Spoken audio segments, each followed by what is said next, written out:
తీసుకెళ్లి వాళ్ళ చేతులకు అప్పగిస్తాడు. భ్రష్ట మనస్సుకు అప్పగిస్తాడు.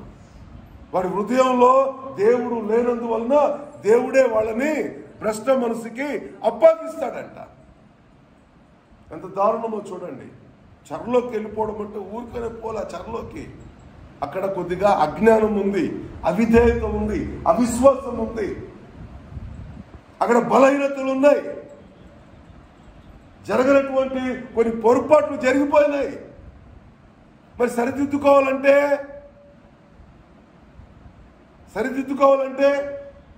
సామాన్యంగా లోపడతామా మనం? తన పొరపాట్లను కనుగొనగలవాడెవడు? తాను చేసిన పాపాన్ని దిద్దుకోగలిగిన వాడెవడు? అయ్యా నేను పాపిని, నేను పాపం చేశాను అని నోటితో యథార్థంగా ఒప్పుకునేవాడెవడు? పరిశుద్ధ బైబిల్ గ్రంథంలో ప్రతి ఒక్కటి చెప్తుంది, మనం ఆరాధించే దేవుడు కనికరము గల దేవుడు. ఏ దేవుడు? కనికరము గల దేవుడు. ప్రతి క్షణం ఆయన మనల్ని కనికరిస్తూనే ఉన్నాడు. మనము నరులమని ఆయన గుర్తెరిగి ఉన్నాడు. ఆయన దేవునికి స్తోత్రం, హల్లెలూయా. ఇక్కడ ఈ వాక్యం మనకు నేర్పిస్తుంది, మనము సియోనును జ్ఞాపకము చేసుకుని ఏడ్చుచుంటిమి. ఎవరిని జ్ఞాపకం చేసుకొని? సియోనును జ్ఞాపకం చేసుకుని ఏడ్చుచుంటిమి. కారణం ఏంటి?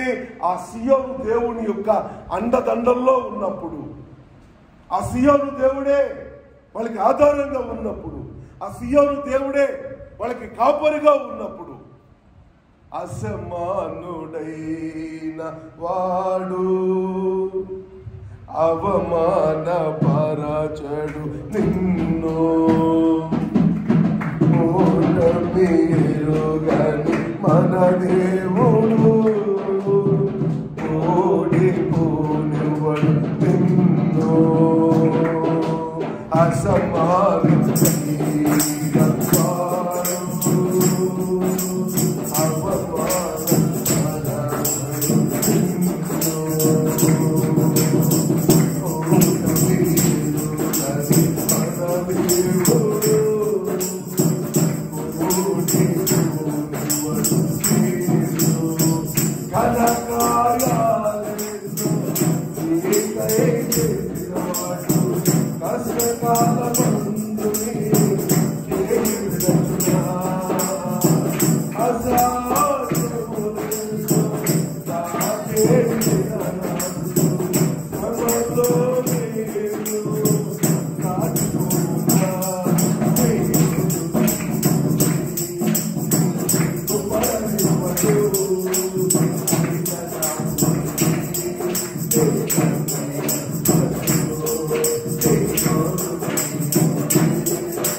అసమానుడైన దేవుడు అవమానపరచడు నిన్ను.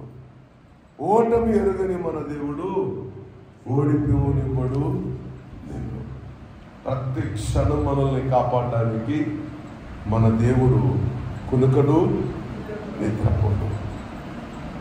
దేవుణ్ణి మనం జ్ఞాపకం చేసుకోకుండా ఉంటే ఆయన కూడా మనల్ని జ్ఞాపకం చేసుకోడు. నువ్వు జ్ఞాపకం చేసుకుంటేనే కదా ఆయన నిన్ను జ్ఞాపకం చేసుకునేది. నువ్వు స్తుతిస్తేనే కదా నీ ఇంటికి ఆయన వచ్చేది. నువ్వు స్తోత్రాలు చెప్తా ఉంటేనే కదా నీ ఇంటి వారికి క్షేమం కలిగేది. లోకవార్తలు ఎక్కువ, లోక సాంగత్యాలు ఎక్కువ, లోకానుసారంగా జీవించామంటే దేవుడు